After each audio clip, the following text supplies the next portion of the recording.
B dude. Hell yeah. We're still doing the dude thing. Those are our names now. It's just weird. It almost feels like, oh yeah, now we have some anonymity when we inevitably blow up. Yeah. But you've been Yeah. saying our names uh for like 80 something episodes before this. Well, yes, that's 90 something. At least Connor, my name. we are close to the 100 mark. We have just a few Wow. episodes. We have like, I think we're like 5 or 6 episodes away from 100. Okay. We're gonna have to do something special. I know. We're gonna have to do a special episode of some kind. You know what we'll do? We will rank our top 100 Green Day songs in order from worst to best. That's a great idea. Also, No, it's or impossible. The joke is that's impossible, well, Connor. or Connor, we can rank our episodes. Would that be funny? Like you would even know? Yeah, we'll rank the Green Dudes episodes. You would have no clue. Look at No, that. I mean, I would have no clue. it would be mostly guesswork, but Yeah. yeah. So I think stay tuned. I think Stay my idea tuned. is better. Probably. But they're Stay both tuned pretty for unrealistic. yeah, they're both great ideas. Stay tuned for our exciting monumental um Green Dudes 100th episode spectacular coming soon. Extravaganza. Extravaganza. If you have any suggestions for what we should do to celebrate, please let us know. We're all ears. Um, yeah, I mean, no, I think our name change is gonna stick. I think it's a good. I think it, I think it's a good change. It sounds awkward to me, but maybe it's because I know our names. You're so used to Everyone having knows our names. I don't know. because you've lived quite a few years with the name you were given at birth. So Yeah, have it quite a changed few. all of a sudden. To have it changed all of a Before sudden is before a I little weird. decided to change it to Bledge. Yeah. Yeah. Remember when I went as Bledge for a while? Yeah. Yeah, that was a fun year and a half. Yep, Bledge. And you went so far as to go to the court and try to change it legally. They wouldn't let you though. I remember that. Yeah, yeah. They wouldn't actually let me into the court. Was the problem? Well, yeah, you're banned from the premises. I can't.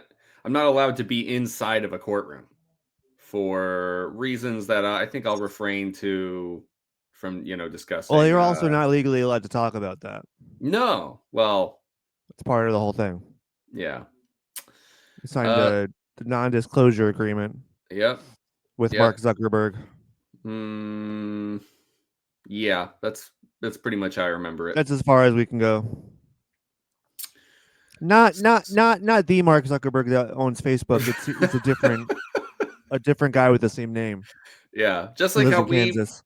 we have the same name, Exactly. Yeah. you and I, Connor Dude and Connor Dude. So Well, Connor Dude and Connor B Dude. And that's still the same first and last name. You really need me to yes, explain that to you? yes, I understand. I understand. Okay.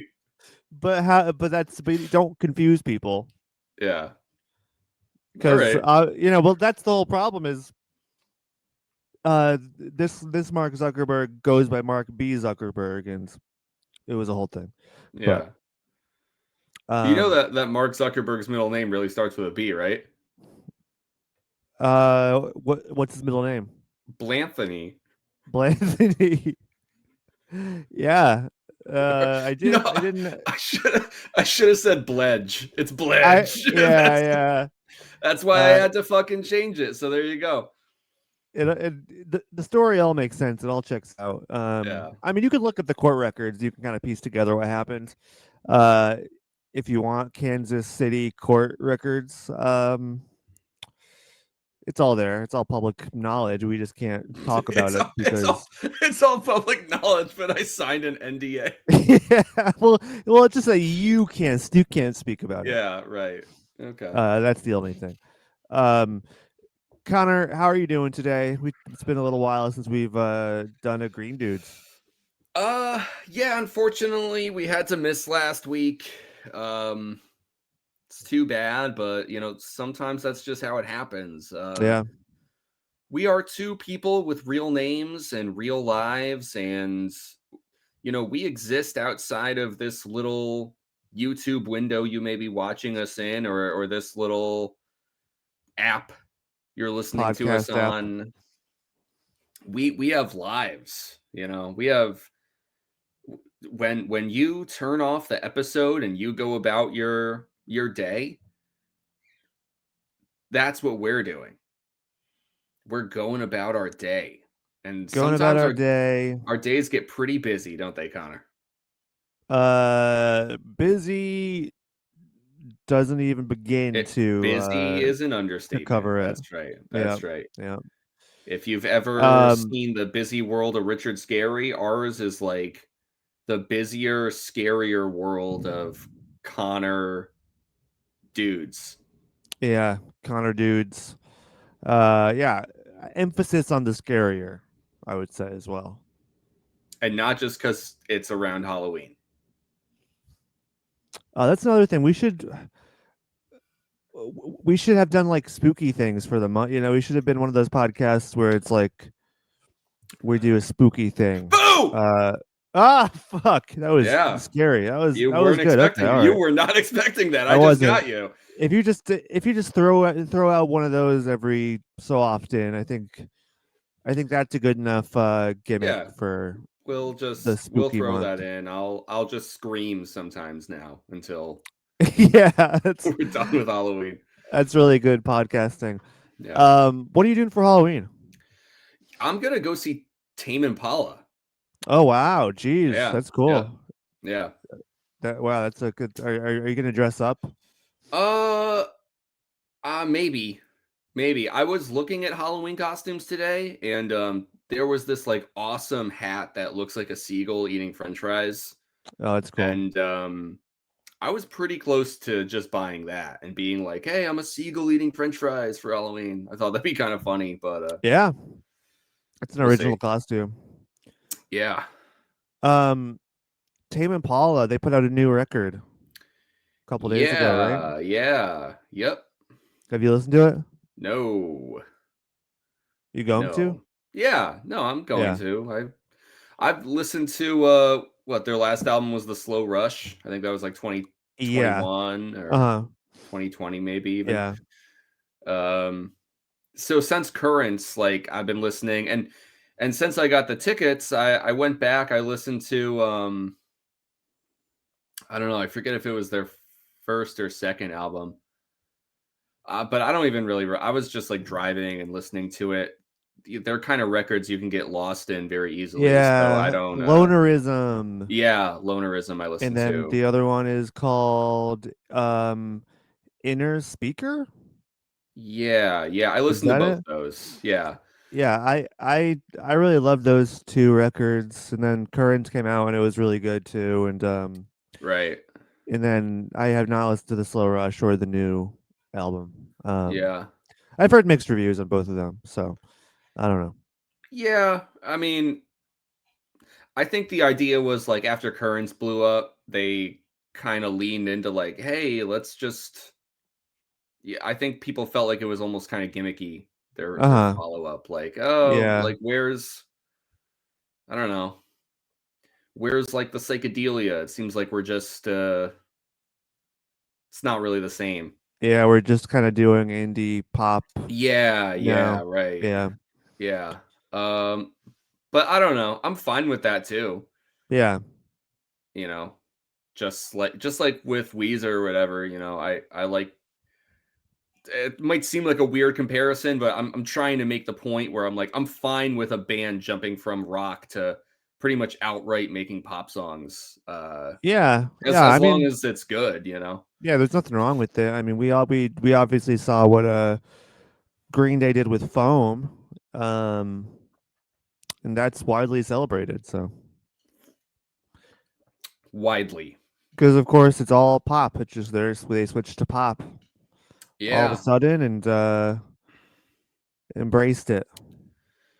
Yeah. Yeah. Well, I mean, official song in the NHL for whatever that year was. Yeah. You don't get that by making an edgy rock song. I'll tell you that much. No, no. No, we're just joking. Foam is balls to the wall, maximum rock and roll, baby. A lot of balls Middle on that fingers to album. the air. A lot of balls on that A lot of album. balls. Um, yeah, well, that's cool. I'm excited, for you. I think they put on a pretty cool show, so that'll be a fun thing to do on Halloween. Yeah. Um, Yeah, what are you doing? we're going to a party, and we're gonna be Toy Story. Oh, So I'm nice. gonna be Woody, and b- my girlfriend is gonna be Jessie, which doesn't really, we're not. I know Woody and Jessie don't date, but that's just how it's gonna be. So Well, I'm gonna they were kind of I think at first like that was on the table. Like they were kind of maybe, pushing for that a bit. yeah, maybe. I think Jessie ends up with Buzz though, Yeah, right. And Woody is really Bo with Peep is Bo his yeah, Peep. with Bo Yeah, Peep, right. yeah, yeah. But anyways, uh, yeah. So I'm gonna go around and I'm gonna say, "There's a snake in my boot" all Yeah, night. you should do that. That'll be fun. That'll be fun. Yeah. Yeah. So that'll be my night. One of these days we really should have like a Green Day Halloween. We should host like a Green Dudes Halloween party or something. Yeah. Yeah, that would be pretty cool. We could do I mean all Green Day related costumes, I Yep. mean we could be somebody can be the Kerplunk girl, somebody can be the Dookie dog, Yep. somebody can be the one-eyed bastard, Yeah. Christian and Gloria. Christian and Gloria, Jesus Suburbia, what's her name? Mhm. Saint Jimmy, um the Let characters alone from Misery. yeah, you could dress up as the members of Green Day from different eras. Yeah, You that would be you cool. could be very you'd be really creative with it. Somebody could be Rob Cavallo. Yep. Somebody shaves their head and they're Rob Cavallo. Yep. They just have like a bunch of knobs they can turn Yeah, yeah, yeah. You bring around on like a board. Yeah, yeah. a You board could of do knobs. someone could be Larry Livermore. Yep. Yep. And then Um, just be on Twitter all night. Yeah. yes, just arguing about liberal politics. Yeah.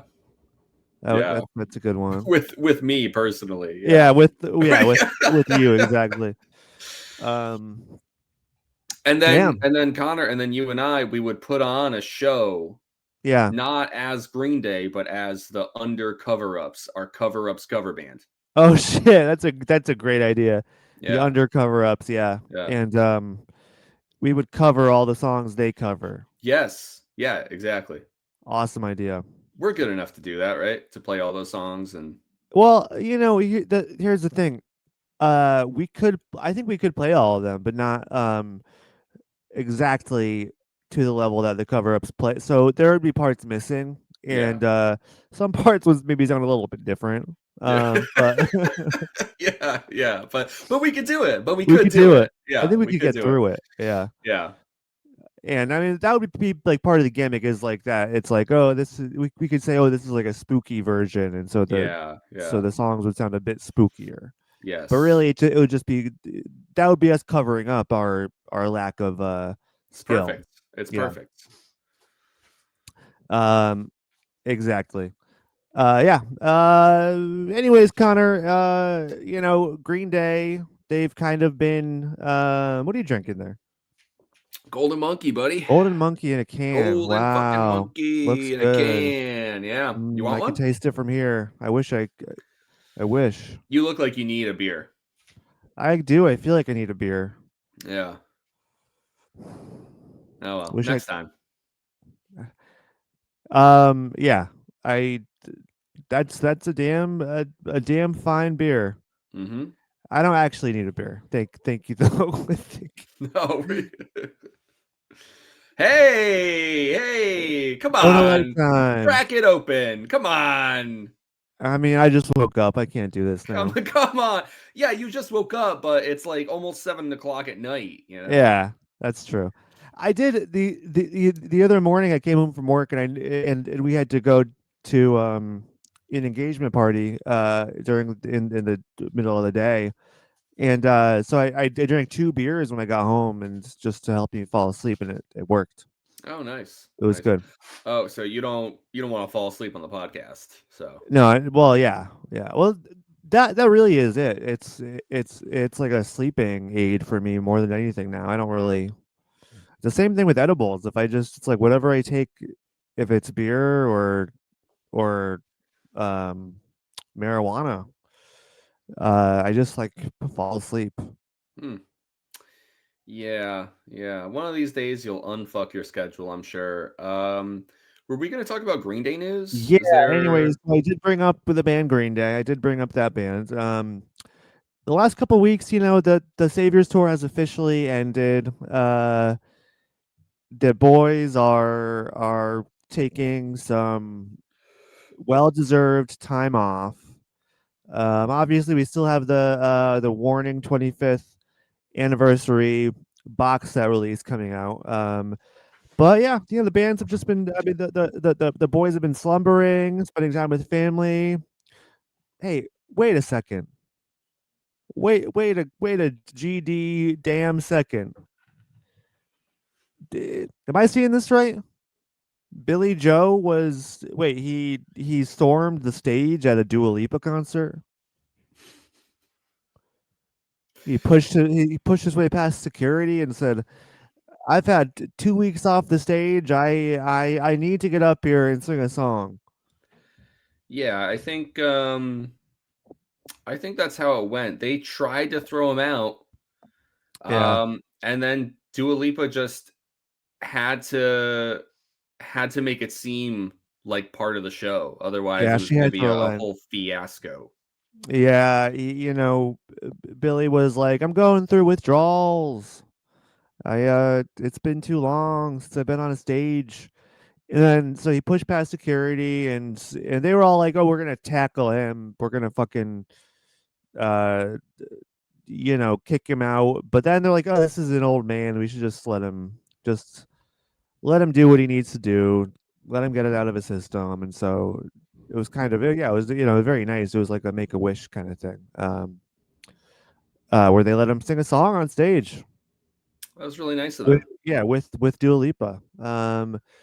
No, yeah. So Billy Joe came out at the Dua Lipa concert and sang "Wake Me Up When September Ends" with Dua Lipa, which was a pretty cool surprise. Connor, I know you're a big Dua Lipa head, um, so this was probably a pretty cool moment for you. Yeah, yeah. This is like Power Man 5000, Worlds Collide right here. Uh I didn't really watch the whole thing. I saw some clips of it on Instagram, and it seemed like their rendition was pretty good though. Like I don't know. It wasn't just Billy Joe and Dua Lipa singing "Wake Me Up When September Ends." You know, like it was, but I feel like they put a little bit of a spin on it. You know, they kind of Dua Lipa fight it a little bit, or maybe just Yeah, Dua Lipa's performance kind of gave it a bit more pizzazz. But I thought they had a good thing going on, the two of them. yeah. No, I mean, from what I saw, it was a pretty cool rendition. Um, I also didn't watch all of it. but it seemed cool. Kind of. Are you familiar with Miss Lipa's work? Um, if you told me like what song she's famous for singing, I'd be like, "Oh yeah, I know that song." I didn't realize or forgot that was Dua Lipa. I can't tell you a Dua Lipa song off the top of my head. Um, Because I kind of get Dua Lipa confused with Charlie XCX and Sabrina Carpenter and Olivia Rodrigo, and I know that makes me sound like a old, stupid, dumb, insensitive, out of touch yeah, man. But I don't know what the fuck Dua Lipa does really. yeah. I mean, they're all kind of like the same person. Right?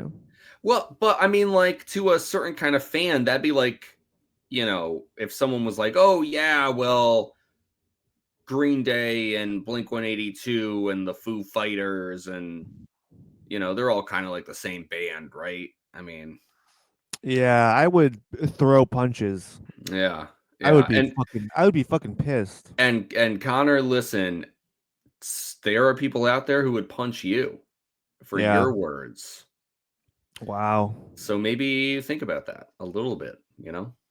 Yeah, well, it does make you think, So it's so what does Dua Lipa do? You're looking it up. What is she's what are like her hits? um I don't fucking know, You man. didn't even look it up? Oh my No, I god. did look it up. I don't recognize any of the fucking songs. Levitating, Dua Lipa uh, Houdini, hits. One Oh no. Kiss, Oh no. Yeah, I don't know what those are. Oh my Break My god. Heart. Oh, you're right. But how is What there I not a did find out, song? what I did Okay. find out is that Dua Lipa is actually her real name. Wow. Wow, I thought it amazing. would She be didn't yeah, I she thought it would didn't be a have to stage go name. to Kansas City court or whatever to get a name change? No. No, well, actually, no. It says here her original name was Dua Bledge Lipa, but she got the Yeah. the Yep, Bledge yep. removed. No, I know. Let me tell you, it's a tough name to hang on to. Yeah, Uh, yeah, I mean, I think it's cool. I don't know. I guess, yeah, Billy, Dua Lipa, that's fine. They sing together. That's cool. yeah, it was pretty cool. It was pretty cool. Hey, you know what else? You know what else? I got some Green Day news for you, buddy. Please lay it on me. Did you know that we just recently, 3 days ago, we passed the anniversary of Green Day's first concert? Oh, I think I saw that. Yeah, Yeah. that's pretty darn cool. October 17th, 1987, while they were then known as Sweet Children, played their first show at Rod's Hickory Pit, which was a diner in California. Yeah, yeah, where Billy Joe's mom worked. So that's how they got the gig. They're kind of nepo babies in that way. Yeah. Yeah. And I mean, we've always said that. Yeah. Billy's mom had the connection at a big diner. And it has the set list here on this post. It says Oh, please, please, please let us know. they played. I don't know if this is in order. If it is, it's pretty sick. Crazy Train, Best Thing in Town, 1,000 Hours, Dry Ice, My Generation. Damn,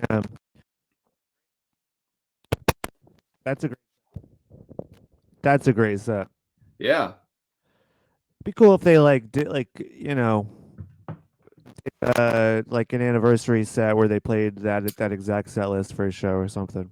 yeah, yeah. That would be sick. You ever see those posts where it'll be like girls with a time machine and like they go back in time and they'll be like, "I'm your daughter" or whatever, and Yeah. they're like, Yeah. I'm your great granddaughter, and then it'll be like boys with a time machine, and they're like fighting in D-Day or some shit, Yeah. something like that. My thing would be being at Rod's fucking Hickory Pit. on Hell October yeah. 17th, 1987. We'd both be there. Yeah. Did you know that Rod's Hickory Pit only has 195 likes on Facebook? Oh, damn. They're still open? No. Oh, well. Well, the original Vallejo location no longer exists. It's been replaced by a gas station and a Starbucks. Uh, I as don't know if there's as with other. most things. Yeah, I don't know if there's any other locations. Um, Rod's Hickory yeah, Pit. but still, I feel like it should have more likes on Facebook with the history of it all. Yeah. Green Dudes Nation, do your thing. You know what to do. You know what to do. Connor, today on the pod we are talking about a Green Day song. Boo! Oh fuck, man, that one fucks me up. That was Yeah. fucking terrifying. All right. Jesus Christ. I'm not Okay, gonna do it again. that was I'm fucking. not gonna do it Well, you again. I'm say so that, but I don't know if I believe you. no, and you shouldn't. You shouldn't. You Uh, should keep you on your toes. It's a that was spooky crazy. episode. All right, go on. Um, Westbound Sign. It is the 12th track on Insomniac. We talked a bit about a California staple, Rod's Hickory Pit, and this song is kind of about that California life or moving to California. Right. Right. So Connor, I want you to dive into your memory from when you were a wee laddie, and tell me if you have any, history with the song, what little you thought of the song, if anything notable, Yeah. back in the day.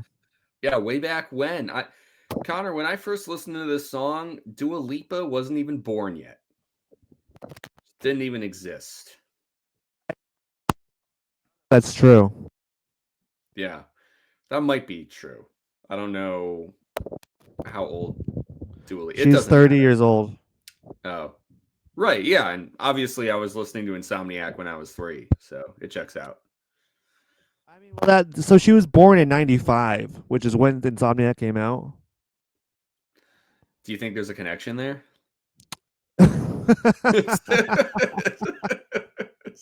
Yeah, there might be. I think maybe she inspired Insomniac. Maybe. Yeah, yeah. Uh, Wait, when did Insomniac come out? What month did You're it come out? well, that I don't know. Couldn't tell you. Because Dua Lipa came out in August of '95. Yeah, that's when she first came out. Yep. That's when she came out originally. Oh shit! So yeah, Dua Lipa was released about 2 months before Insomniac was in 1995. Wow. No, but that makes sense if she's really the inspiration Yeah, yeah. Wow. behind it all, I think we've cracked the code. Yeah. I'm gonna start talking about like people being born as like album drops. That's really funny. Hillary Duff was dropped this day Yeah. on this day 40 years ago. Yeah. Anyways, Connor, did you know that Dua Lipa is known for her disco-inspired dance pop and cool girl attitude? wow. I knew one of Yeah, those things, and I didn't know her sound was disco inspired. So, yeah. But you knew about the cool girl attitude? I mean, with a name like Dua Lipa, Yeah, what? She's gonna be some sniveling little nerd? I don't think so. yeah. No, that's a great point. Um, Anyways, I maybe this is our sign to learn more about Dua Lipa. You know? maybe we change this to a Lipa dudes, or I Yep. mean, no, no, we'd be Dua dudes, right? Yeah. Dua Dudes, dudes. dudes, a Lipa. Dudes a Lipa. Oh, that's it. Yeah. That's the name right there. We got it. Uh, okay. Westbound sign when I was 3 years old. Um, yeah. I And guess. and when Dua Lipa was Yeah, I a know. month and a half old. That's right. Amazing. Um, I can tell you, Connor, that I liked this song. It very much fits within like the oh man, I thought this song sounded awesome, but I don't have much of like a huge personal connection with it kind of deal. But like, that's fine. When I think back to like my childhood, early adolescent memories of listening to Insomniac, Westbound Sign really is a highlight just because the guitar riff on it is like so undeniable. Um, that yeah, I felt like it was a real high point, something I really enjoyed. But as we're going to discuss on the podcast later, um, I didn't know what this song was about, or rather, going off of my spotty knowledge of the lyrics, which is also kind of like a running theme for kind of a lot, unfortunately, of songs on Insomniac.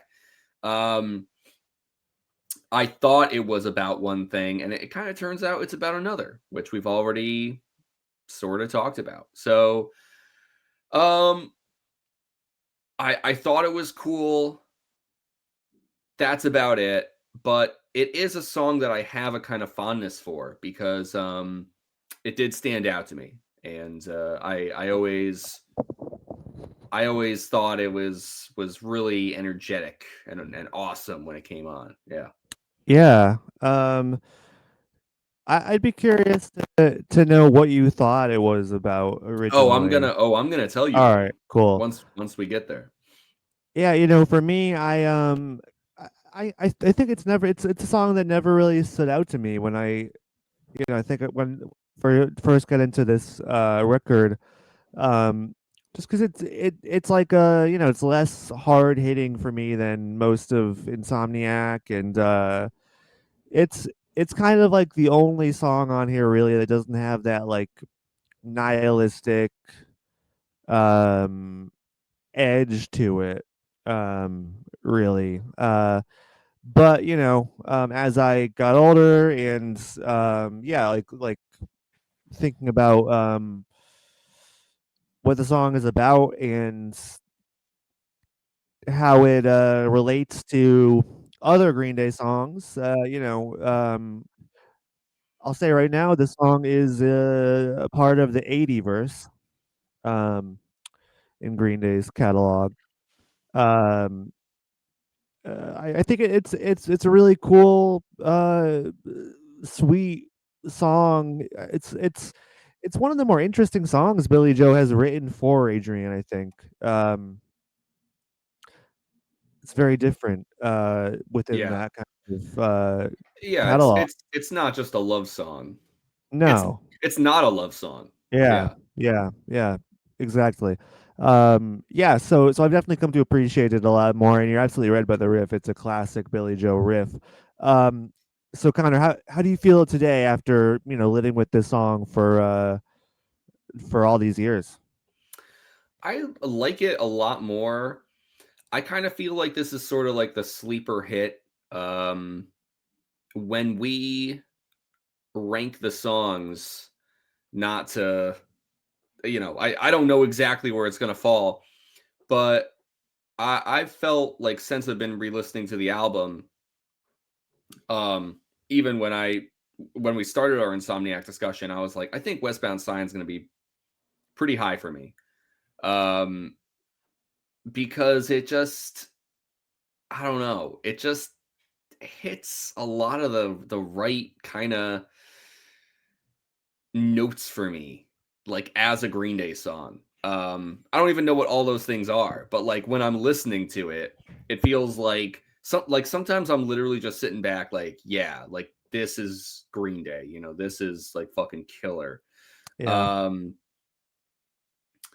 so I'm sure as we get into it and talk about it more, some of that will kind of reveal itself. But I like the song more, and especially as I've considered, really for the first time, what this song is about.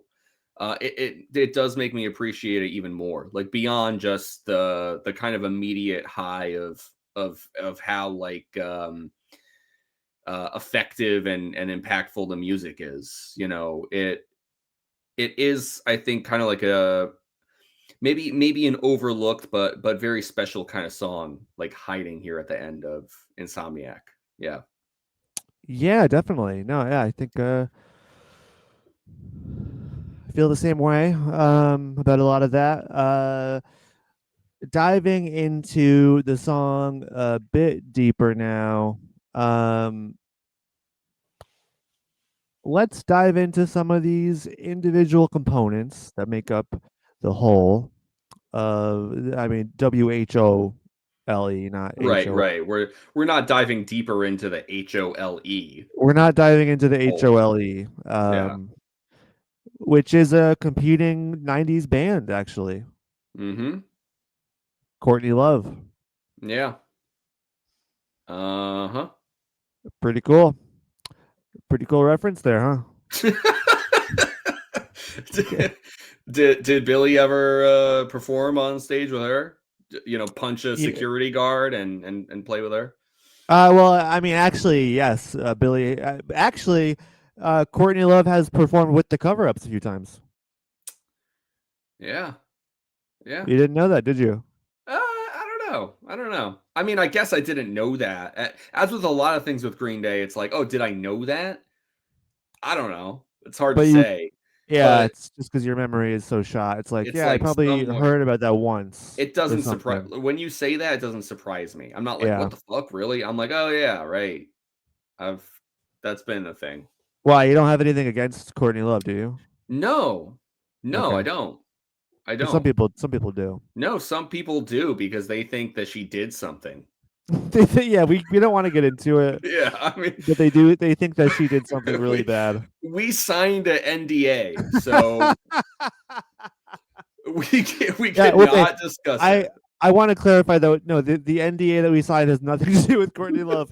But we're just reiterating we did sign an NDA. We're just being careful. We're just being careful.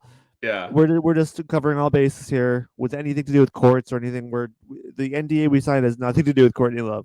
that's right. But It's just she has core in her name, so you have to be really that's exactly careful. it. She has court in her name. It's Uh, worrisome. we just want to cover all bases. Anyways, Westbound Side. Um, Right. Connor, Right. this start, and obviously we don't condone any of these rumors about her or any. Well, we're not We even don't. no, no, I'm We just don't. I'm just saying we don't. We don't condone or support any of that. no. She's been through enough, Yeah.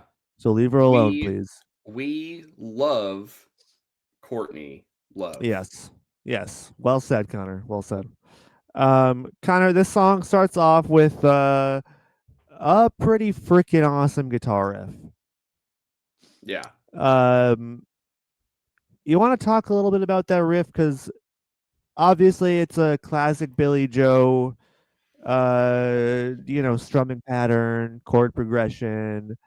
It has got that fucking crisp, Yeah. drop hollow sound, just mixed to perfection. Uh, Connor, take me through your thoughts on the guitar of this song. Yeah, I do think it's awesome. I think Billy thought it was awesome because it's like 80% of the song. Um, and then like, even the verses are pretty much the chorus, but it's just kind of played in like a lower register. So this is definitely another song where it's it's very simple, but that's what makes it I feel so killer.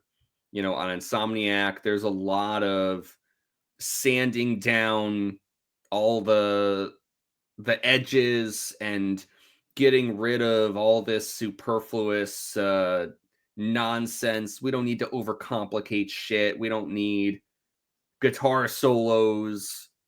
We want to get at like the heart of these songs, and I feel like the Billy's playing on Westbound Sign is a really good showcase for what feels like their kind of like their mission statement. Um, I love it. I love it. I Yeah. love that the guitar pretty much just repeats over and over again because I don't ever get tired of listening to this riff. Um, it's just like made to loop back in on itself and sound awesome. Like it's ear candy, but without being, you know, poppy. It's just like this infectious loop to it. And it definitely is one of the brighter sounding songs on Insomniac, but I think they're careful not to, you know, take that too far and turn this into what might otherwise feel like I don't know, a more exuberant or joyful kind of song. Um, but I love Billy's playing, and I love this guitar riff. I love the way it sounds. I could listen to it on repeat over and over again. Yeah. Yeah, I mean it kind of is like a quintessential Green Day riff. And yeah, there's something so satisfying about just that guitar, just like the guitar riff on a loop by itself even. Um yeah, it's and we'll talk about something that I discovered about the song later on, but now I'm kind of like thinking about like why it was used for something that I had no idea it was used for. Mm. But yeah, there's something about the damn riff that is extremely satisfying, and it just kind of it's feels like it's just like pure Green Day. Yes. Yeah. And I mean, it's not all the riff. Like a lot of the album, like the production on the guitar is just fucking immaculate, and I think that plays a big part, and that's part of why you can just take that riff by itself, and it's like fuck, you know, it's so good. And you're right, like it doesn't do really anything too interesting or experimental. I mean, even for like Insomniac standards, this is very straightforward Yeah. guitar, no frills whatsoever. Um, and yeah, it's all the better for it. Yeah, I totally agree.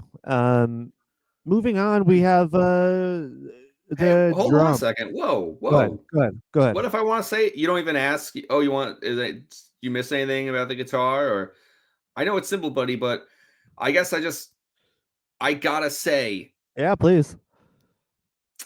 that outro. I mean, Yeah. after on Genius, it says it ends with this bridge. I guess so. Whatever. Um, but that outro where it has like the drums and the bass kind of drop out, and then yeah, Billy's just like playing the riff, and I mean the way that they pretty much just close out with it, and like this is another thing we've talked about on Insomniac where there's no solos, they just play harder. A lot of times they do that, play harder, I mean, like in the bridge before the last chorus. But Uh-huh. here, that's how they close the song out. You know, they're doing it after the bridge. There's nothing else after it. And so instead, it's like the outro is like them playing harder. And so I just always love the way this song ends. It's it's really sick. I have mentioned this about each Green Day album we've discussed, but and I don't think about this beforehand. This is something that kind of comes to me organically as I like listen and re-listen. This is my favorite musical moment on Insomniac is that the outro of this song where it's like you know Yeah. like that fucking I don't know. I that's the moment. That to me that's like the most like distilled perfect moment on Insomniac is like where it feels like the song's going to end and everything drops out, but the guitar riff keeps going, and then like Trey kicks back in with that drum roll, and it's like everyone's just like fucking letting loose. The ending of the Westbound sign is perfect, and I love that like so much of it is on the back of or like the strength of the guitar riff. So I just had to close with that too. Yeah, no, you're absolutely right. It's a fucking killer way to end it. Yeah, you're right. It all kind of comes back and wraps up in an even harder way. And that's a good segue into talking about the drums because the There drums we play a go. big part in the finale of this song. Connor, what do you think about Trey's overall performance in Westbound Sign here? Overall, I think it's actually also pretty straightforward. Uh but in like a good way. It's just like there's definitely moments where it feels like, Trey kind of stretches out a little bit, or he'll have like an awesome drum fill here, or he punctuates this moment there, like, but a lot of what he's doing is I think a bit more straightforward, kind of like in line with the guitar. And I feel like this could be a song where like it'd be easier for Trey to let loose a bit more. Um but I think that the strength of this song really lies with the guitar and with the vocals. Um and so I kind of feel like Trey doesn't go all out, even when there's like opportunities for him to do so. And I don't mean that as a criticism or in a bad way. I think his playing's really awesome. And yeah, like you were saying, he still has that moment at the end of the song, just like Billy playing the guitar. Like he definitely also is there selling the outro of this song, because uh he's really like, yeah, crashing on those cymbals. He really sells the intensity of the ending. And that's a lot of that is down to Trey's playing. So I think this is a very, very solid performance. And he's kind of like trying to like he's like running alongside the guitar, and like being careful not to like go too far, because I feel like Mhm. it could like kind of drown out what they really want you to focus on when you're listening to Westbound Sign. Yeah, yeah, no, I think it's another thing where it's like not about the style or um excitement of the part. It's really about like how hard Trey plays and um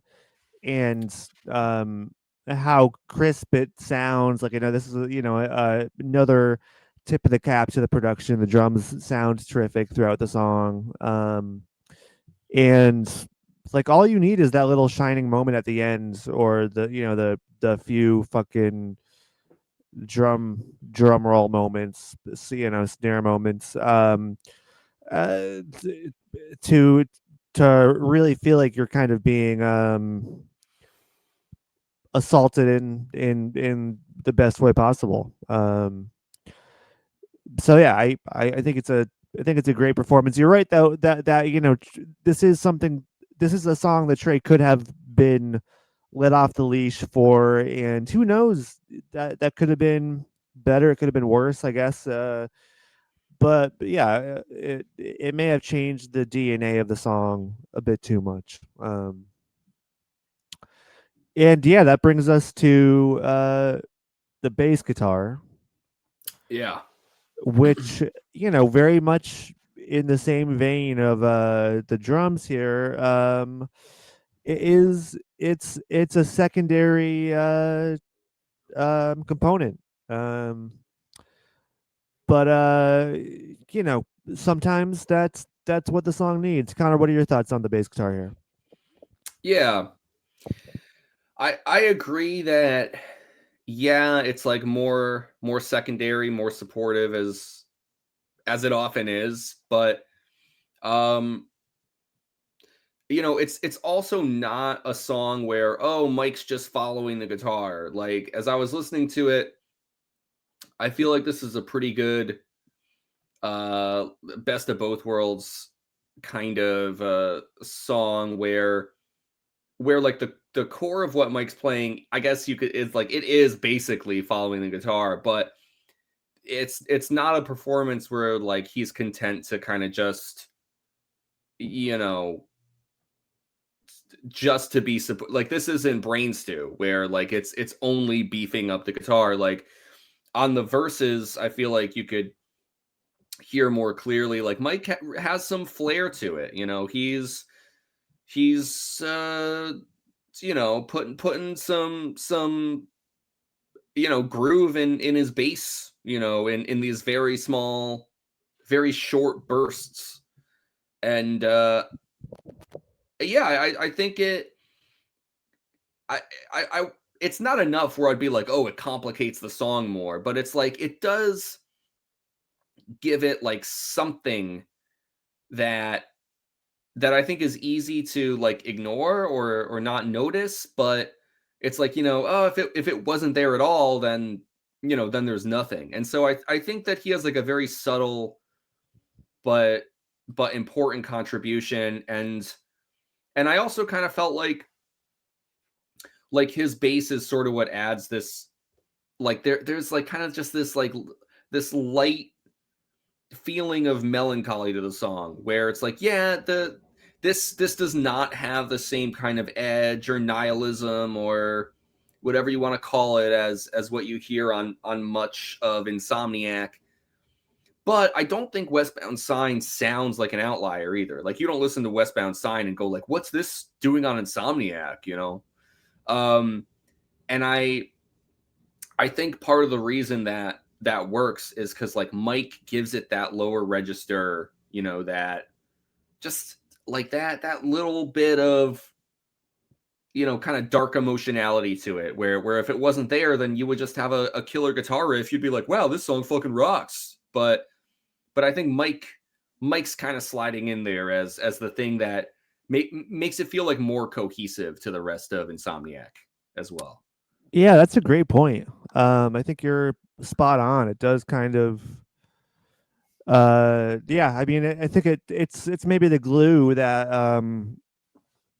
as opposed to gluing the song together, which I think it kind of does, but it also glues the song to the rest of the album in a way. That Yeah, I've never thought about before, but you're right because Westbound Sign is an outlier in the way that yeah, it's less overtly nihilistic or you know edgy as the rest of the record, but it's not. But yeah, it doesn't feel out of place. It feels right where it belongs. Doesn't feel like it could be on a different Green Day record, really. It's right in its place where it exists now, and yeah, I think Mike and that kind of spine that it gives the song could very well be the reason. Yeah. Yeah, so I think it's one of those songs where you're like, oh yeah, it could do a lot of things. There's things that they could have done to spice it up a little bit, but I don't know. I think it's probably for the best that they didn't. I think it just, oh, this would be a different song, and like right here in at this point on the record, what we needed was a fucking classic Billy Joe riff, um, and the rest of the instruments to kind of just complement that and to ground that. And I think it works perfectly. Any other thoughts before we move on to the vocals and the lyrics here?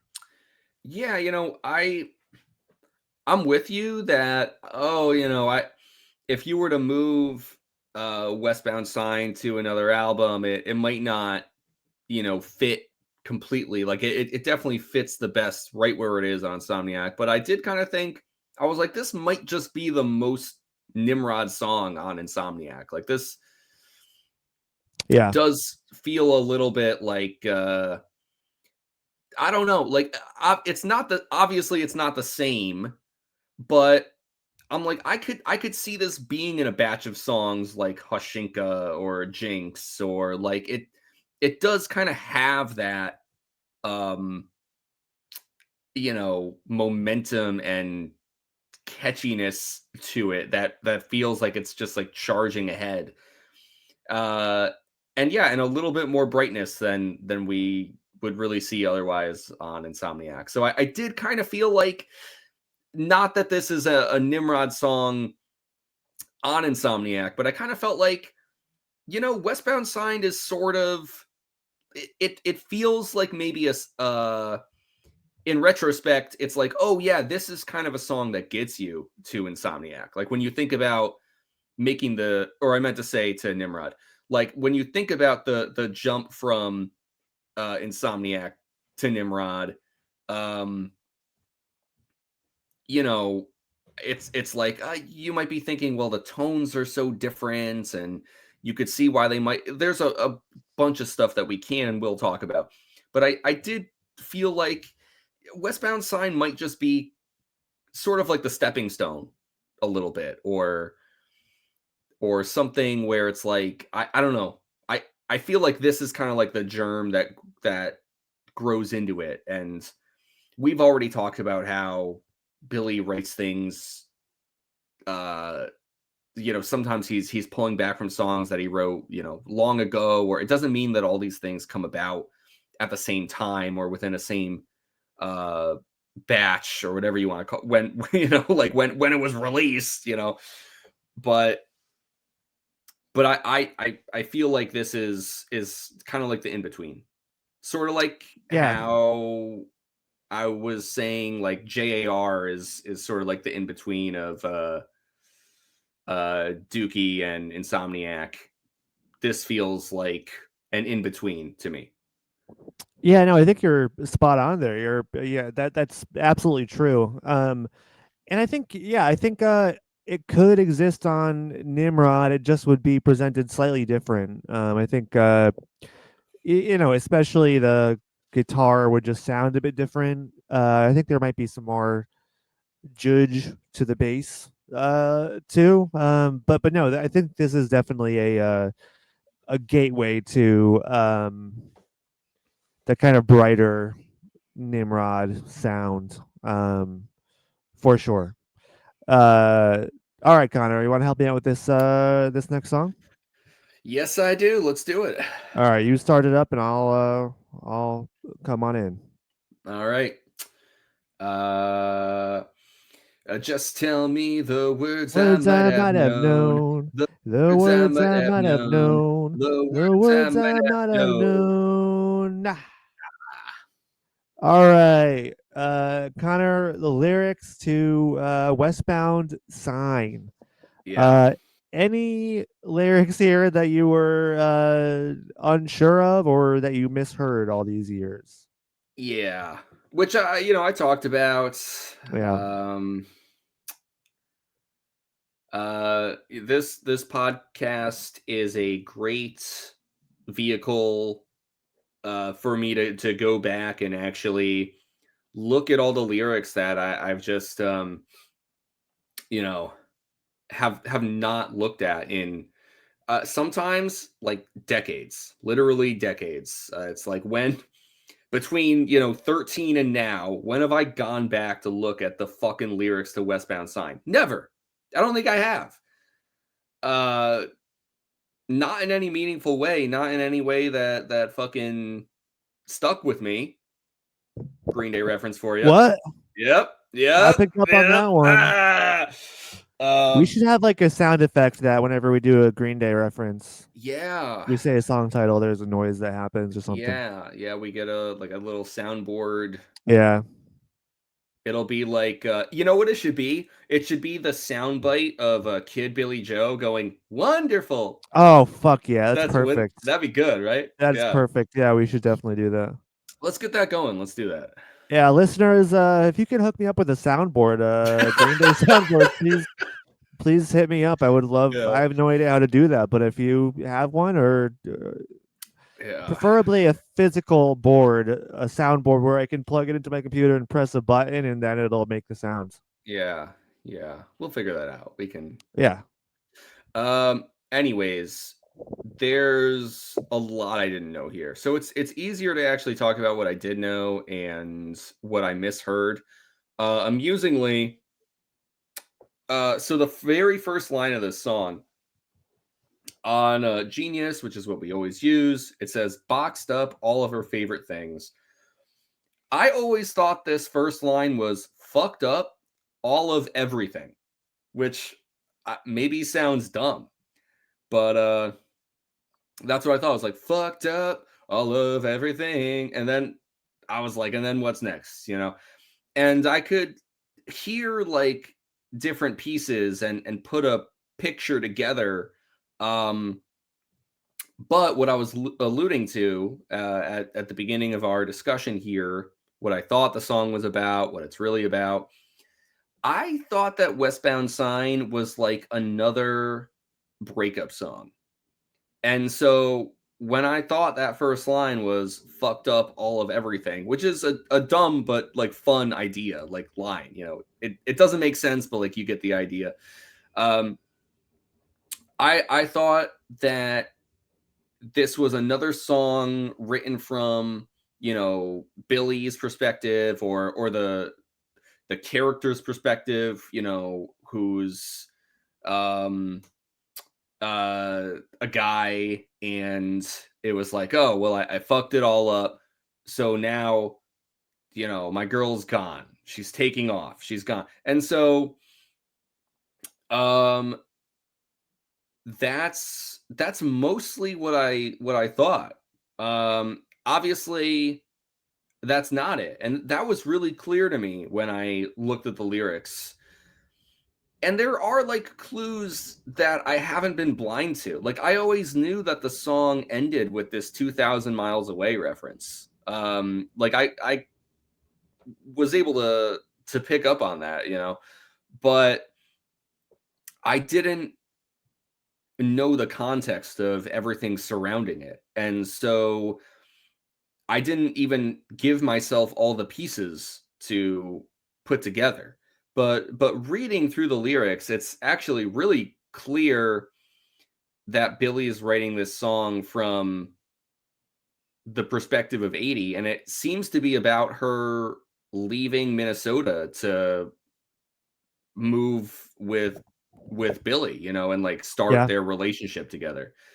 And and it is a really interesting song because of course, Billy's the songwriter. He's the one doing that and kind of putting himself in his wife's shoes here about what that might have felt like, and he portrays it as this very risky and nerve-wracking and uncertain endeavor. Like there was no like sure thing that everything was going to work out, and that Green Day was going to stay this super successful band. Like he's really presenting it as this huge gamble. uh and so in that sense he's kind of portraying himself as like this very uh like like a risky person to be around. Like I think that like Billy kind of has nerves about involving someone else with him in this way, because he's like, well, if I fuck up, then I'm not just fucking up my life, I'm fucking up my wife's life Yeah. too, who's Yeah. putting in all this effort to, and this, to make this huge move and to be with me and to take this leap of faith.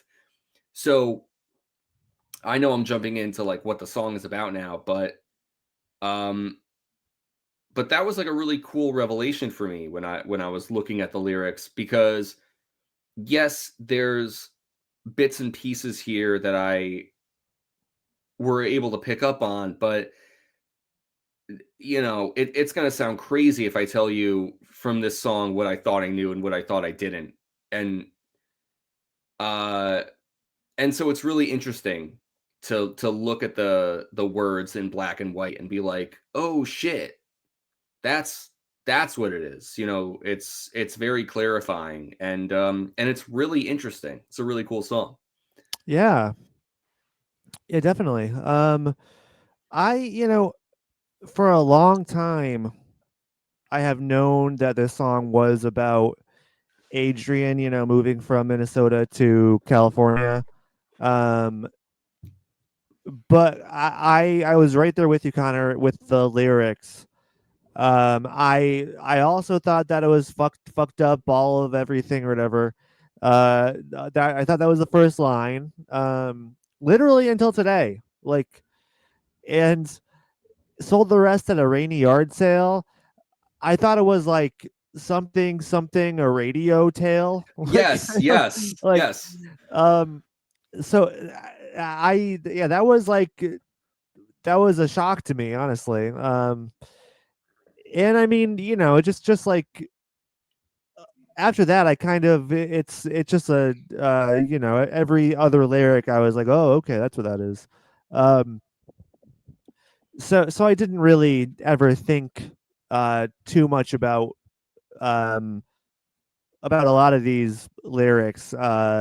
But I mean, especially like the fucking Xanax, a beer for thought. Yeah. That like that part in the second verse, I had no idea of. The rest was I was closer than farther, I guess, uh for the rest of the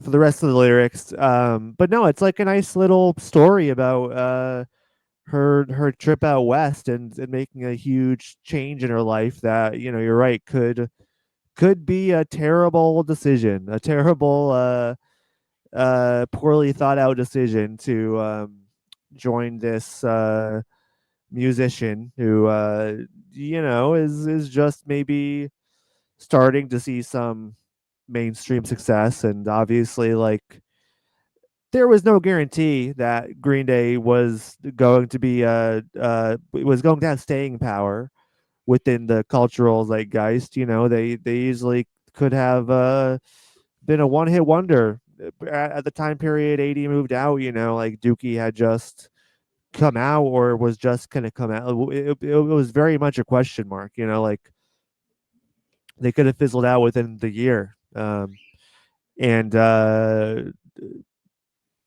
they and she could have been moving back with her tail between her legs, in shame. Obviously, that's not how it happened. It was I mean, I'm not Adrian, I'm not Billy Joe, but you got to think, like, probably one of the best choices she's made in her entire life. Yeah, and I did a very small amount of tertiary research, because I feel like sometimes when songs like this come up, I'm like, wait a minute, so what's the timeline? Because again, I get that the way these songs pop up in their discography does not mean that the events that Billy's writing about, are happening in lockstep with the album release. But when I did a quick Google search, I saw that seems like Adrian was engaged to someone else. To And another Billy. is that right? I'm pretty sure it was a Billy with a Y. Yeah, What is with these doubled up names? Connor and Connor, I know, Billy and I know. Billy. But it wasn't Billy Corgan, so Yeah. don't get it twisted. Okay. I'm sure we'll find that in the YouTube comments. Imagine if But it was Billy Corgan. yeah, that'd be really funny. Um but anyways, yeah, I mean, things could have turned out very differently. Of course. And yeah, I mean, I feel like this is a really interesting song, sort of like from that perspective, or on that note, just because Um, you know, it's not necessarily weird for Billy to write from like a character perspective. We've talked about that since the first Green Day album, you know. Um, but it does feel pretty unique that Billy's putting himself in the shoes of someone like 80. Because yeah, it would be pretty typical for him to write about her from his perspective, how she makes him feel. Uh, you get a lot of that on Kerplunk. But this is kind of a song about how Billy makes 80 feel, written by Billy. And like you Yeah. see the effect that he seems to think that he has on her at this specific moment in time. And it's telling that she's having 10-minute nervous breakdowns and taking Xanax and all this shit. Like, um, Billy writes so many songs about how 80 makes him crazy. He's crazy in love. Yeah. And I Yeah. feel like Billy's kind of writing about how like he's making her crazy, but in like a different way. It's not like crazy in love. It's like it, it's the way that Billy sees himself. Billy writes so many songs about him being an idiot, and to this day he'll be like, "Oh, I never learned how to read." He thinks that's funny to talk about himself in that way because that's kind of Uh how he sees himself. He's like the idiot against all odds, I think, in his brain. yeah, yeah, yeah, yeah. And so like here we see him writing about himself, and it's like, how must 80 have felt essentially blowing up her former life and leaving everything that she had known for me, for this fucking idiot in California. Yeah. It's a really interesting song. Yeah. Yeah, absolutely. I think you were spot on earlier when you said yeah, it's not a love song. It's like the only song about Adrian he's written really that's not a love song, which is what makes it so interesting. And yeah, the perspective shift is really cool to see because you're right. I mean, and it's also like there's an element of like, oh man, like I guess I'm the one that's putting her through all of this. Yeah, Like I'm gonna feel so shitty if I just fuck everything up now, and she makes this huge change and everything goes to shit. exactly. Yeah. Um, yeah, so it's a really interesting kind of well, snapshot into Billy's mind about all of this, but also into Adrian's. And so yeah, I really do appreciate it for that. Any lyrics here you want to point out specifically? Just a couple. The line "blacked out the rear view mirror" I think is like really great imagery because, Yeah, of course, it kind of sells that idea of there's no looking back. yeah, yeah, Doesn't matter what happens. Um, and then in the bridge, is this salvation or an escape from discontent? Uh, I think is it. I don't know. I mean that's just another very telling line, given everything that we've been talking about. It's like what's even the reason behind this? It's like yeah. it's like that fork in the road, I guess. And I kind of wondered, just after that, will she find her name in the California cement? Um, I never knew exactly what he was saying. I got, will she find her name in the California? And then I was like, statements? I don't even know. I I used to think it was like a reference to like having your name in the newspaper, like you're a missing person.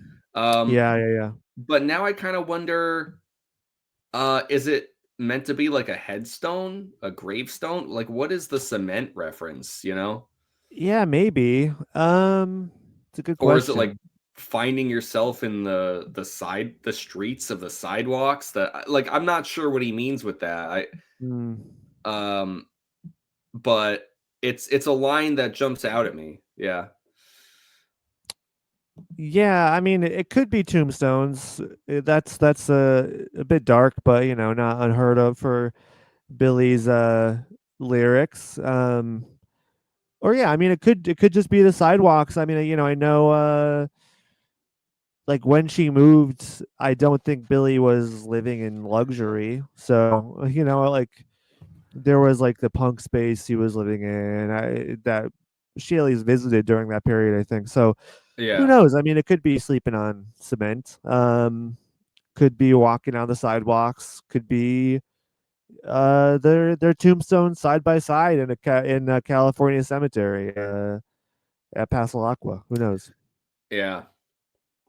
And I guess the last thing I'll say is I never, because I didn't get that this song was about 80 moving. I also never really got Westbound sign. I was like, is this another, we sort of have like the place verse where it's like, oh, Christie Road, and so I was like, what the fuck is, but it's also clear to me, like looking through the song, like Westbound sign, Billy's not talking about a specific place, or it's like Yeah. moving west from Minnesota to California to go further out Yeah. west. And I was like, oh, that makes a lot of sense. Sometimes you look at a Green Day song title, like, fucking Android or whatever, it doesn't make any sense. You're like, why is this the song name? Uh, Actually, I don't think that's really the reference I wanted to make. I was thinking of I don't know. I think I'm skipping around a bit, but like sometimes we've gone through song names and it's just like, oh, they just named it that because they thought it sounded cool or they just did. Yeah. And I never got what Westbound Sign was until today when I looked at all the lyrics. So I wanted to throw that out there too. Yeah. No, I mean it's a meaningful title, not just one that Trey thought up off top of his head. Um, any thoughts on Billy Joe's vocal performance here? Oh yeah. But I feel like I've been talking my head off, buddy. What do you think about Billy's Yeah, vocal no, I think performance? it's. I mean, I think it's a pretty damn good performance here. I think it's another example of Billy kind of nailing the or understanding the assignment, if you will. Um, because it's like it fits in with the rest of Insomniac, but it's also not. It's just like pitched so perfectly. As far as the level of aggression or uh sweetness, or because I mean, Insomniac is chock filled with like great kind of aggressive nihilistic or angry Billy Joe vocal performances. It's all very keyed in, but here it is like keyed in. I don't know. It almost does seem like the vocals are specifically pitched towards like somebody on the outside looking in at this woman's journey, like Mhm. singing about kind of watching this character kind of go through this huge change in her life, and going on this journey of finding herself somewhere she didn't expect, and taking this huge chance. It's kind of a little bit detached in a way that maybe we're not used to, um and I think that really comes across in Billy Joe's performance. Yeah. Yeah, I hear you there. Um, and yeah, I really love his singing here too. I feel like we talked about, hey, the drums and the bass, they do a lot to kind of uplift the guitar. And I kind of feel like the guitar, for as awesome as it is like also kind of ultimately in service to Billy's singing here. And this is like a really story driven song in a way that like I hadn't appreciated or considered before. Um, maybe another thing that that gives it like some later Green Day sort of energy. But I guess what I'm trying to land on is when we were talking about like their instrumental performances, everything kind of like led to, oh well, it's the guitar, it's the guitar, and I agree, like it's the guitar is incredible, but I feel like even the guitar is there to create this bedrock for Billy to have uh you know this platform for him to sing over in the way that he does. And I get that that could sound like very derivative or obvious. It's like isn't every song just a vehicle for for someone to sing over if you got a band with a lead vocalist. And it's on the one hand, of course, it's like yeah, but I think on a song like this, it's something a little greater than that, something a little deeper than that. Um, because I think that's where the simplicity of the guitar makes sense. It's why like the repetition and the looping back of the guitar and like the simplicity of the performances, like all that works, and you don't need Trey to go all out or whatever, because the complexity of the song is in the lyrics and is in Billy's delivery. And that's why you're never listening to Westbound Sign being like, wow, this shit's boring. This shit's simple as Yeah. hell. Because all the simplicity is there to like scaffold and uplift what Billy's doing with his singing and with like his delivery of this story. And I think that's why Westbound Signed is as like compelling as it is. And I didn't realize that when I was a kid. It does work as a song that just sounds cool, but it's a lot more than that. And that's something that this discussion is like, getting me to see more and more. Yeah. Yeah, for sure. Totally agreed. It's yeah, it's one of the more interesting songs on the record, I think, to dig into here. So I'm happy we have. Any final thoughts on the song before we move on to some segments? Um no. No, I don't think so. Let's get to the All right. segments. Connor, you're gonna help me out with this song. I'll start it off, and then you jump in when appropriate. Okay.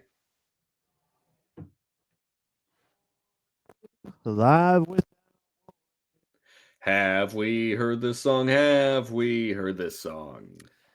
Connor. Have we ever heard the song "Westbound Sign" live and in concert? Connor, I am 99% sure that the answer is no. And I am going to be pissed at myself if the answer is yes. Because I'll be like, what the fuck? You're telling me I fucking heard Westbound Sign and I don't remember it? I'm gonna be pretty fucking pissed, dude. Yeah. Uh, I don't think I've heard it. Well, your track record for this album so far is still pretty terrible. It's bad. Yeah. It's pretty damn bad. But you know what, Connor? Today you get another notch on your belt. You are correct. We have never heard the song live, neither you nor I, nor almost anybody, Connor, because this song has pretty much never been played live. Which, is a real crying shame because I think Yeah. it would kind of blow the roof off to play this Oh on yeah. stage. No, I think it would be an awesome live song. People would love it. Apparently, there's audio of it being played during a sound check from '94, but according to all the records that we have available, never been played live at concert during a show. So Oh, never. Never. never, never ever. It's one sound check that we Wow. know of, and that's Wow. it. Yeah. Holy shit! I'm gonna start going to Green Day shows with like play Westbound with a play a Westbound with the sign sign. sign. Yes, Yeah. yes, or just a sign that says Westbound, Yes, I'm and gonna then have a and they'll Westbound get it. sign. Yeah, Yes. they'll Yeah. understand. Yeah, no, and it's like weird. It's weirdly a song that no one ever requests either. You know, like it's I don't know why it's like an afterthought, but it kind of Yeah. is, and it shouldn't be. And you know what? It's also one of those songs because every now and then, when they're like taking requests, they'll be like, "What do you want to hear?" That's my Billy impression. That was good. Uh, and then they'll be like, "Okay, we'll try." And then like sometimes they play like 20 seconds, and he's like, "Oh, I don't remember how to Yeah, play that." And then they do some. But Westbound Sign, as we've discussed, is pretty basic. they could probably play it without Yes, ever rehearsing it.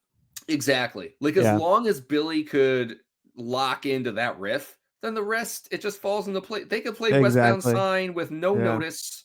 yep. I'm gonna bring a fucking Westbound sign to our next concert. Hell yeah. I mean, it's kind of a no-brainer. It's like because it is such an easy one to just be able to pull out. It's a simple ass riff, and the drums and bass are following along for the most part. It's like an easy home run, I think. The only problem is as long as Green Day keeps playing stadiums, I don't think we're gonna get like an audience request. Yeah, I mean, I don't know. I think I I wouldn't write it off, but it does feel less likely. Yeah. Oh man, though. I mean, this is definitely I gotta tell you, this is up there on songs I would love to hear. And not just because it's incredibly rare. But That yeah, should be a list too. We should do an episode where we rank songs we would love to hear that we haven't heard yet. yes. But I Yes. guess And we can't really do that until we've discussed all the songs and revealed which songs we have heard. I don't know if anyone really cares, but I guess maybe only me. Um.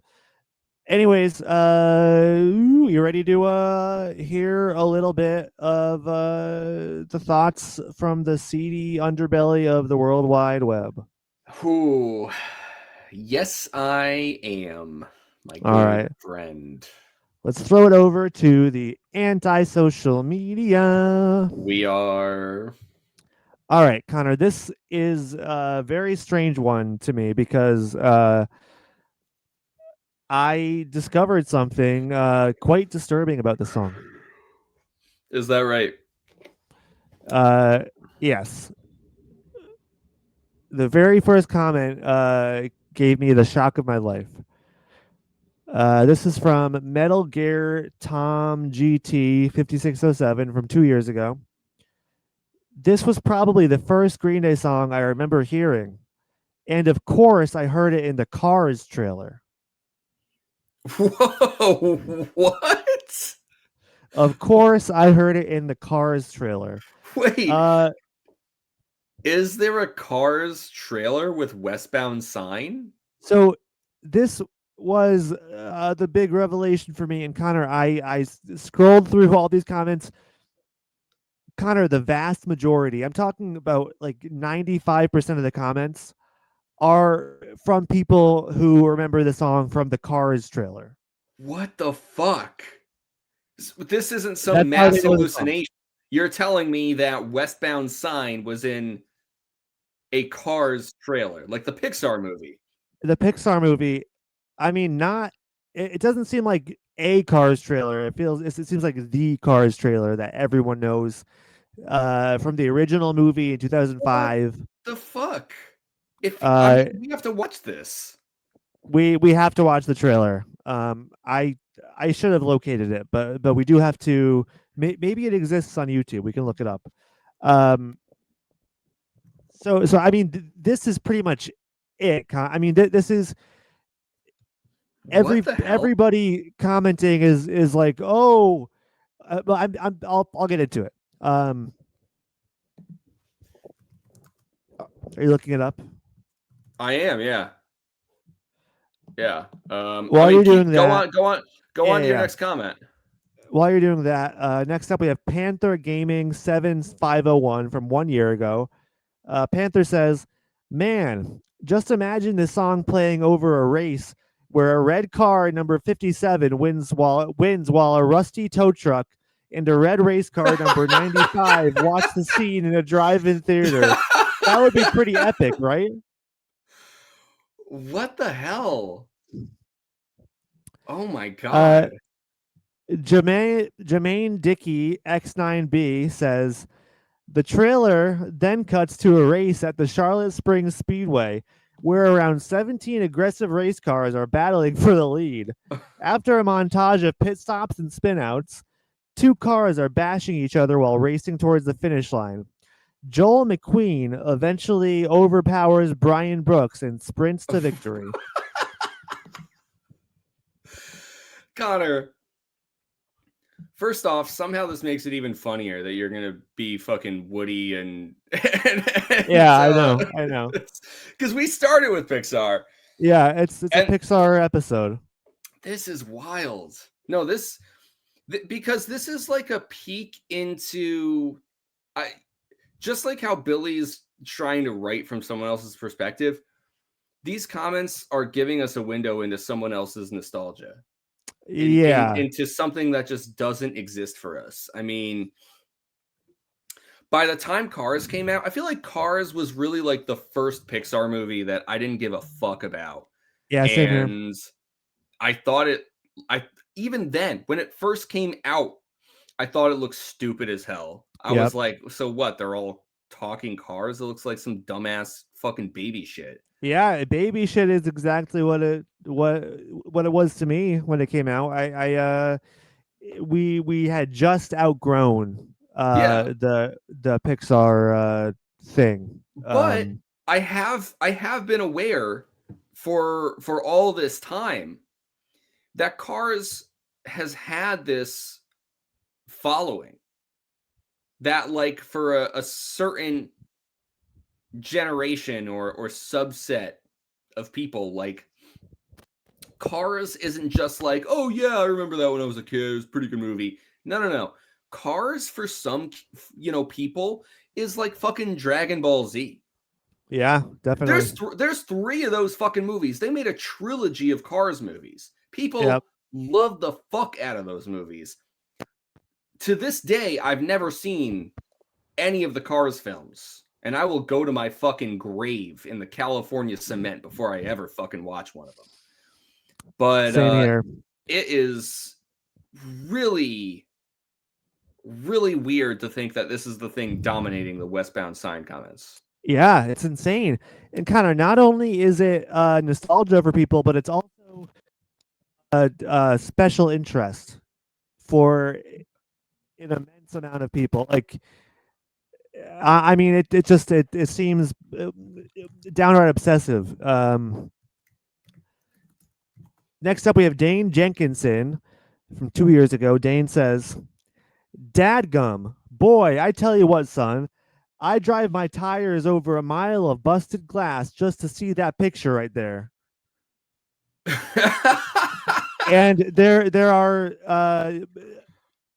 this is you know Well, you're Connor. I don't know what the hell you just said, by the way, because I don't know all if, right, if it we're sounds fine. different on the Let's move recording, on. but your mic was really fucked up. Everything's okay. No, I'm just saying this comment has been repeated over and over again by apparently it's a big quote from the movie, I guess. Really? Okay. Um. Wow, that's crazy, Next up, we have dude. Voltron 5051. Voltron says, "Walt Disney Home Entertainment presents a Pixar animation film and 7 full-length animation motion picture starring Owen Wilson and Larry the Cable Guy. Cars 2006 coming soon to Disney DVD." Holy shit, Connor, we gotta watch this trailer. Should we stop the podcast? It feels like we gotta watch this trailer. I don't know what to do. Did you find it? I sent it to you on Oh, you Discord. I did. guess we could watch it. We could watch it right now through the How long power is it? of uh I mean, if it's the right trailer, it's 1 minute 59 seconds, almost 2 minutes even. It's I the wonder if we'll get original. copyrighted. It's the original 2005 teaser trailer. Do you think we'll get copyrighted? I don't know. There's a smaller there's like a shorter one that's 43 seconds, but I can't tell if it's like I don't know if it's legit or if it's like a fan thing, because apparently Westbound Sign and Cars are connected. I don't know. I just it feels, I mean, we're gonna watch it and talk about it. Shouldn't we watch it and talk about it on the Westbound Sign episode? I mean, Yeah, we absolutely should. All right, we're doing oh this my god. thing. Holy shit. Okay. We're doing this thing. Okay. Ready? You see, I sent you. I got it. I got it. Wait. Okay, hold on a second.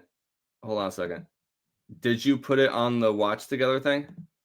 No, no, no, no. I'm Oh, just you're gonna gonna share pull it it up through on the. right. Yeah. Oh, Can I you see see what you're it? doing. Hold on a second. Yes, yeah, I can see it. All right, let's see what happens, man. All right. The Let's see if this is trail, right. the Cars trailer from 2005. Let's go.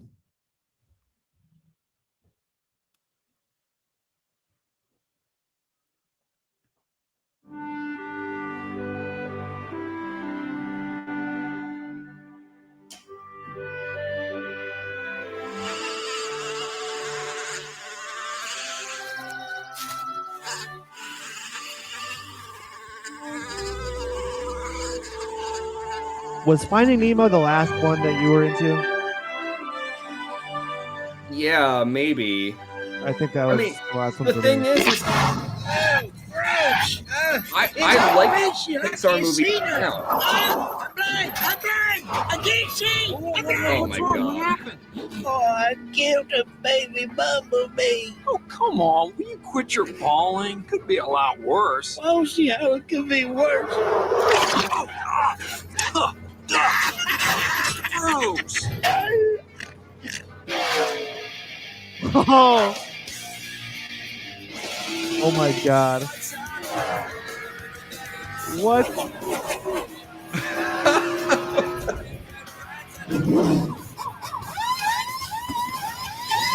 Yeah. This is fucking insane. How did we not know this? I don't know, dude. We had to have seen this teaser like on TV or something, right? Holy shit. Or in the movie theaters. Wow. Come. Boy, I tell you what, son, I drive my tires over a mile of busted glass just to see that picture right there. All right, that's the quote. Holy fucking shit, man. Dang, come. And dadgum. And people are writing it Wow. dadgum. Wow. Yeah, dadgum. That's insane. Yeah. I don't know. It feels like it's hard to even like think straight at all. It feels like it would be a joke, but yeah, that I mean, who on the fucking Cars team?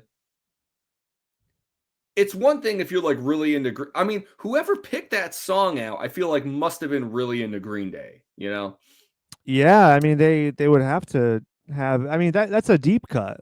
Yeah, and this. Keep in mind too, this is coming out post American Idiot. Yes, exactly. Why not Holiday? Why not American Idiot? That riff, like why the Westbound Sign riff? That's crazy. Yeah.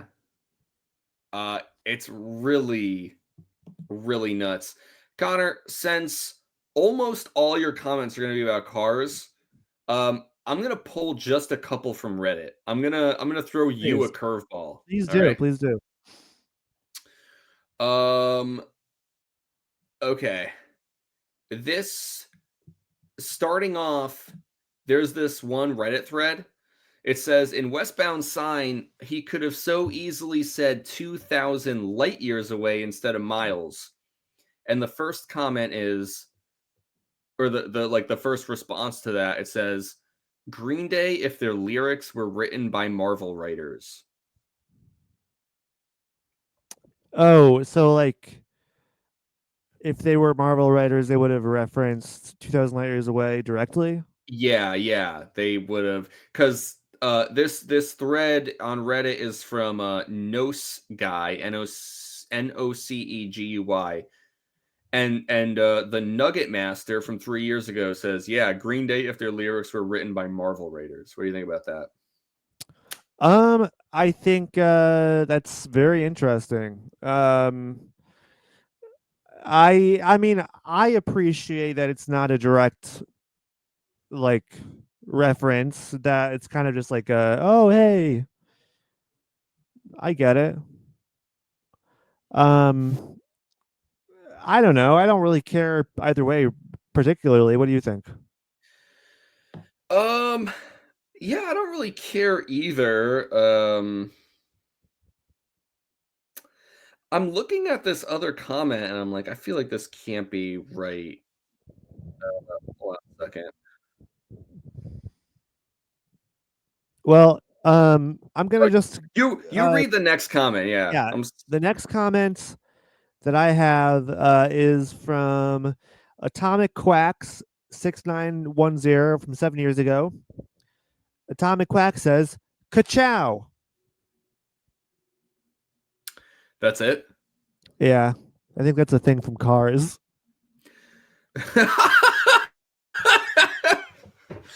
The thing I was looking up in this same thread, Mystic Maniac says the two. I'm sorry, I'm not even commenting on the card shit. It's okay. Ka-chow, whatever. I don't know. Mystic Maniac 100 says the 2,000 miles away lyric is referring to the distance between Minnesota to California. As Adrian makes that journey to move to California to be with Billy, I'd much prefer the lyric to actually mean something rather than be an arbitrary reference that doesn't actually mean something and is only there to be a reference. Not to mention 2,000 light years away wouldn't fit with the vocal melody, so it wouldn't have fit at all.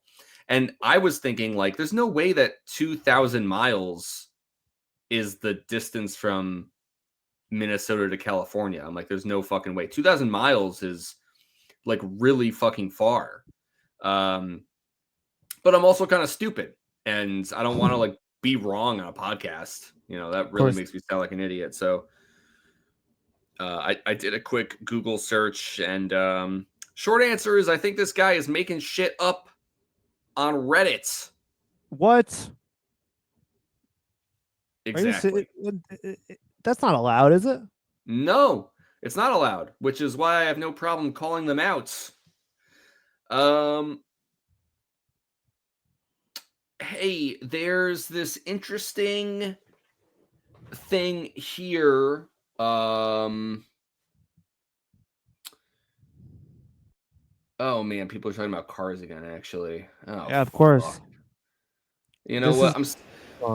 I'm sorry to do this on the fly, Connor. Why don't you read one more comment you got lined up, and I'll try to give you at least one more. Okay. Next up, we have Chris Papa Giorgio. Chris Papa Giorgio says, "If you don't know what Charlotte Springs Speedway is, I'll tell you. This track is from the first Cars movie, but not in the movie, on the teaser trailer." And then Chris Papa Giorgio follows that up and says, "Bizarre. This can't really be happening. It's something out of some sort of a movie." I don't fucking know. Yeah. I don't fucking know either, man. All right. Check this one out. This All right. on Reddit.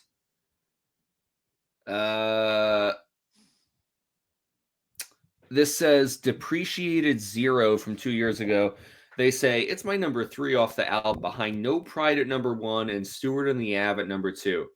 I think it's an amazing homage to 80 leaving home to be with him and exemplifies one of the aspects I love about Billy Joe's songwriting. I always turn to it when I felt the need to walk away from things. Huh. Very nice. I mean, yeah, it can be inspiring if you want to make a major life change or a major move or something. You know, I can see that. Yeah. Yeah. I guess so. I don't know, man. You know what? It's my fault for trying to look through Reddit. This is why we don't go on Reddit because the comments aren't that good. I Yeah, thought they'd be the better. comments are not great. There's not many winners on Reddit. Sorry, buddy. I'm not Um. trying to drag you down. How about you give us a few more bangers from YouTube? Anyways, next up we have Darius, the Disney Pixar Cars fan, 2K7. Oh, what are they going to talk about? Are what's this going Uh, to be about? Darius says, "Somebody help the chicken." Which, if I had to guess, Connor, I would say Yeah. maybe it's a Cars reference. Maybe it could just be a Cars reference. I don't know. Do you see what I'm saying with the special interest then? Oh, Connor, I saw that well before you started reading these comments. Yeah. I mean, Cars is basically like Sonic.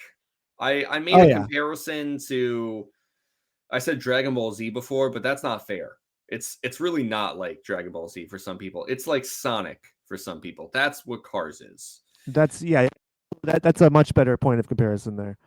All right. I have okay actually Coffee Stained Moon 1074 says, "Fuck the Cars trailer, man. Old school Green Day for life." Yes, Coffee Stained Moon. Thank That's what we're you talking about. for pushing back against the Cars army. Yeah.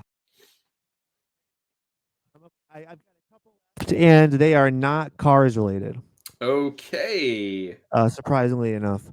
Um, the Rap Sheet Hip Hop says, "Being the son of an English teacher and a self-proclaimed master wordsmith myself, it's always Billy's use of extended vocabulary that has attracted me to their music."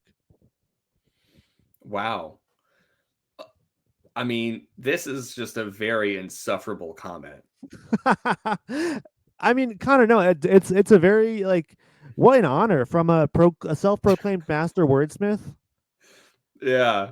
That's what I a mean, huge compliment to Billy. and That what is and their father is an English English teacher, teacher. Yeah, an English yeah, teacher. Wow. like a middle school or something.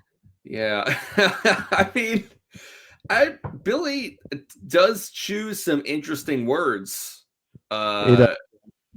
He's not a boring middle of the road lyricist. He's unique.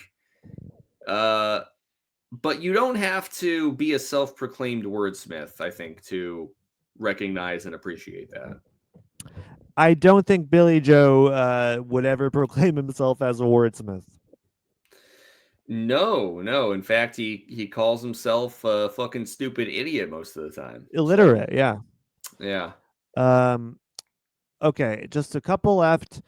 Ian Ray 4049 says, "This is the type of song that would be in Jackass." Wrong movie, buddy. Yeah, yeah. Get your facts straight.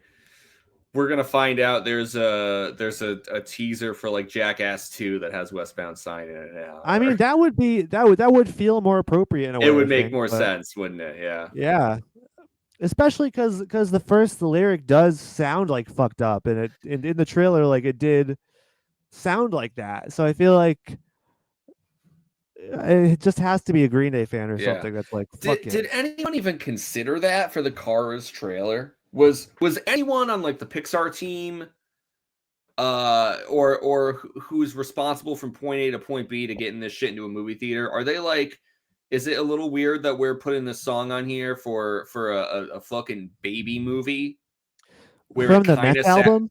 it kind of yeah, from the Meth album. That Are you kidding me? kind of sounds like he says the words fucked up. I mean, maybe they were like, this movie's never gonna work. It's gonna be a bomb. We're just gonna throw whatever fucking song we come across first on the trailer. Who gives a shit? And then, lo and behold, it blew up and became insanely popular. The rest is history. All right, final comment. We have Matthew Powell 2564. Matthew says, "Damn, Dad, why did you give me that gun? Forever in foster care. Lists are pointless. Why do you force her to go to the shopping mall?" priceless parcels delivered to nobody. I don't want to shout out in the source. I'm happy where I am. Gonna force a Muslim ham and say goodbye without a word goodbye. Connor, sometimes you really find the most deranged shit. Yeah, this was a gem. I don't think that's a Cars reference, Connor. Yeah, I mean, who's to say? We have not watched the movie, but you just might be right. Yeah. It will forever be a bewildering mystery as to how people decide what what comment sections are going to be like their own personal diary for the day. Like, was this person just like listening to Westbound Sign over and over again on YouTube? Yeah. And then Then like they're like, I have an idea for some new lyrics. yeah. Yeah. And they're like, I'm gonna strangely get like anti-Muslim with this Right. Yes. with my word choice. When was this comment made? This was 2 years ago. 2 years ago. Wow. Wow. Yeah. Man. I don't know. Connor, I do not know. I think this person is deeply troubled and in need Yeah, they've got of some help that issues. no amount of listening to Green Day or watching Cars is going to fix this. I mean, I don't know. Maybe watching Cars would get their mind off of whatever is troubling them. Uh, I mean, maybe Larry the Cable Guy has that effect on people. I mean, I think it would be a healthier interest, in terms of like what they're writing about. But who knows? Maybe they're too far gone. Um, Connor, who the fuck wins comment of the day? Coffee Stain Moon for saying fuck Cars.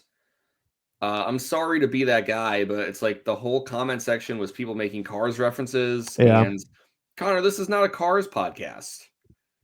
This is a Nuh-uh. Green Day podcast. And as amusing as it is that there is some crossover, there's some 6 degrees of Green Day here between Cars and Green Day.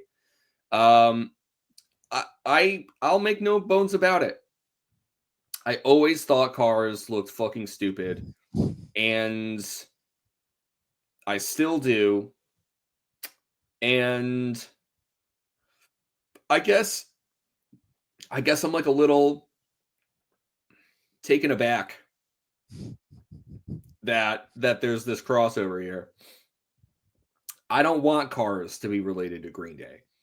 Green Day can be cringy and embarrassing and dumb all on their own. They don't they They do don't that need just that help. fine. Yes. They do that just fine all on their own. Get your Cars bullshit out of my fucking Green Day fandom. All right? Fuck Cars. Thank you, Coffee Stain Moon. That's our official stance on the Green Dudes podcast, by the way. Dadgum, you got it, Coffee Stain Moon. You are the winner of today's episode.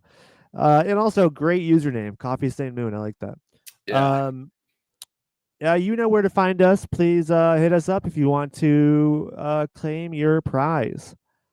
And yeah, Cars fans, if for whatever reason maybe you're like searching this song and you find our podcast episode, I'd implore you to listen to the rest of Green Day's catalog, and maybe